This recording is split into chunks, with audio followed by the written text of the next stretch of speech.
जब एक इंसान के दिल में एक भय आ जाता है कि मेरी बात कोई प्रशासन नहीं सुनेगा, कोई निचली अदालत नहीं सुनेगी, कोई पंचायत नहीं सुनेगा, कोई जिला परिषद के अध्यक्ष नहीं सुनेंगे, तो कहीं ना कहीं सुप्रीम कोर्ट हमारी बात सुनेगी, क्योंकि वो देश की सबसे उच्च न्यायालय है जिसके भरोसे पूरा देश चलता है। बाबरी मस्जिद का फैसला आस्था के बेस पर किया गया था, ये चीफ जस्टिस ऑफ इंडिया ने भी कहा था।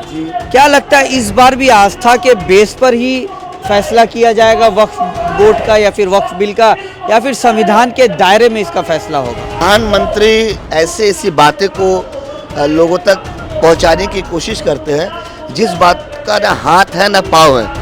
पूरे हिंदुस्तान में तकरीबन 4000 से भी ज़्यादा विधानसभा की सीटें हैं, कॉन्स्टिट्यूएंट असेंबली की सीटें हैं, उसमें से 1618 बीजेपी के विधायक हैं, लेकिन एक भी विधायक मुसलमान नहीं है। वक्फ अमेंडमेंट बिल को लेकर लगातार पूरे देश भर में विरोध प्रदर्शन देखे जा रहे हैं। मुसलमान सैकड़ों की तादाद में सड़कों पर उतर गए हैं। आज जुमा की नमाज के बाद भी पार्क सर्कस 7 पॉइंट के पास मुसलमान धरने पर बैठ गए और लगातार इस बिल के विरोध में प्रदर्शन करते हुए देखे जा रहे हैं। मामला सुप्रीम कोर्ट पे है। 2 दिन याचिकाओं पर बातचीत भी हुई है। 70 से ज़्यादा पूरे देश भर में याचिकाएं दाखिल की गई है। इस विषय में हम बातचीत करेंगे वरिष्ठ एडवोकेट नफीरुल इस्लाम जी से, जिनसे हम कुछ टेक्निकल पॉइंट्स भी जानने की कोशिश करेंगे और मुसलमान किस तरह से इस प्रोटेस्ट को आगे बढ़ाए, इस पर भी हम बातचीत करने की कोशिश करेंगे। नफीस भाई, किस तरह से इस प्रोटेस्ट को देखते हैं? और ये जो बिल अभी सुप्रीम कोर्ट में है, पार्टियां कह रही कि जब सुप्रीम कोर्ट में मामला चल रहा है तो फिर प्रोटेस्ट करने का क्या मामला? देखिए, प्रोटेस्ट जो है वो हमारा संवैधानिक अधिकार है। किसी भी बिल या किसी भी एक्ट के मुखालफत में हिंदुस्तान की जो संवैधानिक हकूक़ है, जो संविधान के दायरे में सिर्फ मुसलमानों को नहीं बल्कि भारत के हर उस शख्स को दिया गया जो यहाँ जन्म हुआ है जिसका, तो उस जन्मसिद्ध अधिकार के दायरे में रहकर अगर आपको लगता है कि कोई ऐसी कानून लाई गई है जिससे किसी एक विशेष जाति को नुकसान पहुंचाने की कोशिश की जा रही है, तो कहीं ना कहीं मुझे लगता है कि आवाज़ उठानी चाहिए। ये पहली बात हुई। दूसरी बात ये है कि आवाज़ जो उठाने का तरीका है वो ये होना चाहिए कि हम संविधान के मानने वाले हैं और हमारा जो ईमान का तगाज़ा ये कहता है कि आप जिस मुल्क में पैदा हुए हैं उस मुल्क के संविधान को मानना भी आपके ईमान के एक फ़राइज़ में आता है। ये हमारा ईमान का बहुत इम्पोर्टेंट क्लॉज है जो मैं लोगों को बताना चाहता हूँ। तीसरी बात, रातों रात दोनों सदनों में बहस हुई और बहस होने के बाद ये बिल को लाया गया और उसके बाद देश की जो राष्ट्रपति है, प्रेसिडेंट ऑफ द नेशन, उन्होंने इस बिल पे हस्तक्षेप किया और बिल को 8 अप्रैल 2025 को इनैक्टमेंट में लाकर एग्जीक्यूट कर दिया गया। उसके बाद पूरे मुल्क हिंदुस्तान, भारत के हर कोने से, हर सूबे से तकरीबन 70 से भी ज़्यादा public interest litigation, writ petition in the subject of civil, इसको दर्ज किया गया, जिसकी 2 रोज़ लगातार बहस हुई, सुनवाई हुई। दोनों पक्षों ने अपनी बात रखी। मैं भी कल मौजूद था, आज सुबह ही लौटा हूँ।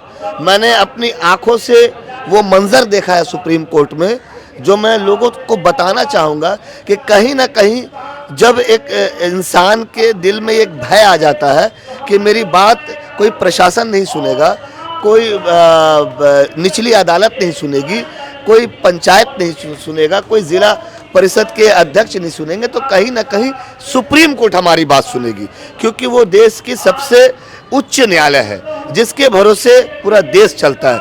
और सुप्रीम कोर्ट का जो पावर है वो इक्विवेलेंट पावर है टू द प्रेसिडेंट। तो उस पावर के लिमिटेशंस को नज़र में रखते हुए इन तमाम याचिकाओं को सुनी गई और कुछ पॉइंट को सुप्रीम कोर्ट के मुख्य न्यायाधीश माननीय श्री संजीव खन्ना ने इसको समझा और पहला सवाल उन्होंने जो किया कि ये प्रैक्टिसिंग मुस्लिम का जो क्लॉज आपने डाला है वो किस बुनियाद पे डाला गया है, क्योंकि कोई भी संविधान, कोई भी कानून, कोई भी हुकूमत, कोई भी मज़हब ये नहीं तय कर सकता है कि एक मुसलमान घर में पैदा होने वाला वो प्रैक्टिसिंग मुस्लिम कैसे होगा। एक दूसरा, एक हिंदू किसी घर में पैदा होने वाला वो प्रैक्टिसिंग हिंदू कैसा होगा। 3, एक ईसाई जो अपने मजहब में पैदा होता है वो प्रैक्टिसिंग ईसाई धर्म को मानने वाला कैसा होगा।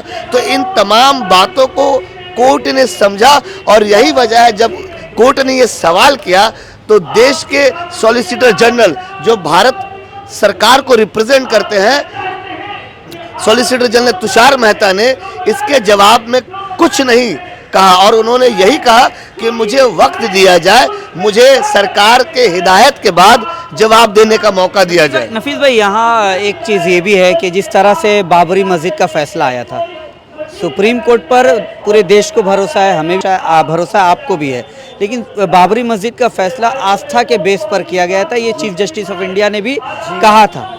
क्या लगता है इस बार भी आस्था के बेस पर ही फैसला किया जाएगा वक्फ बोर्ड का या फिर वक्फ बिल का, या फिर संविधान के दायरे में इसका फैसला होगा? देखिए, वक्फ अमेंडमेंट एक्ट 2025 किसी एक विशेष जाति की आस्था का मामला है, यहाँ किसी और जाति की आस्था का मामला नहीं है।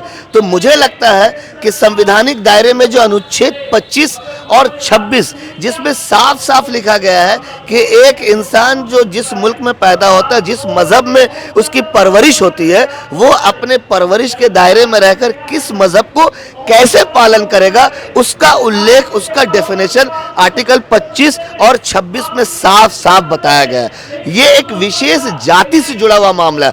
अगर इस मामले पे सुप्रीम कोर्ट केंद्र के दबाव में आकर, मैं देखिए बहुत बड़ी बात कह रहा हूं और मैं इस बात का खंडन भी करूंगा, अगर किसी दबाव में आकर अगर ये फैसला लिया जाए कि नहीं ये वक्फ अमेंडमेंट एक्ट में जो भी बदलाव लाए गए वो सही है, तो मुझे लगेगा कि अब हिंदुस्तान में एक इनकलाब के अलावा, एक जंग के अलावा कोई दूसरा रास्ता नजर नहीं आएगा। चूंकि आप एक एडवोकेट हैं, प्रधानमंत्री का एक बयान आता है, वक्फ बिल पर उन्होंने अपनी चर्चा की, एक जनसभा को संबोधित किया, कहते हैं कि वक्फ बोर्ड अगर सही से काम करता तो मुसलमान पंक्चर ना बना रहे होते।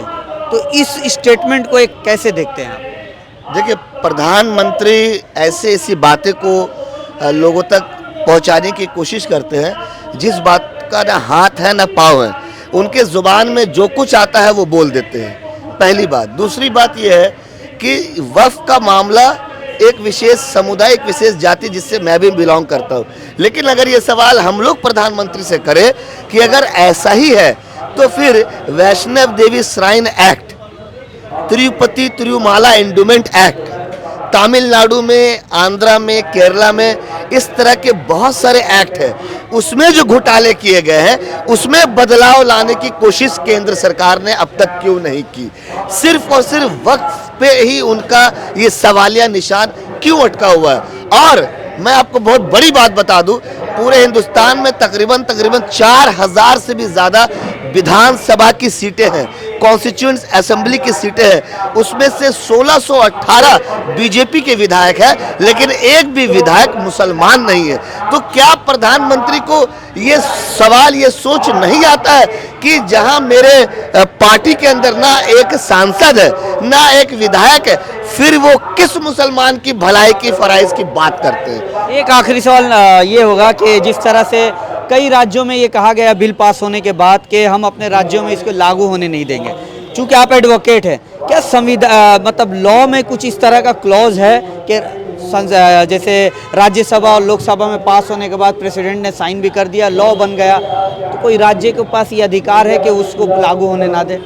देखिए, जिस तरीके से केंद्र के पास जो अधिकार है कि किसी बिल को एक्ट में तब्दील करने के लिए सदन में वोटिंग का प्रपोजल दिया जाता है और उस प्रपोजल के पास होने के बाद राष्ट्रपति के कंसर्न के लिए भेजा जाता है ताकि राष्ट्रपति उसे पढ़े और समझे, और अगर उनको लगे कि इसमें हस्ताक्षेप करनी चाहिए, अपना सिग्नेचर देना चाहिए तो दे सके। उसी तरीके से राज्य के पास भी, कॉन्स्टिट्यूएंट असेंबली के पास एक दायरा है, एक लिमिटेशंस है संवैधानिक अधिकार के तौर पे।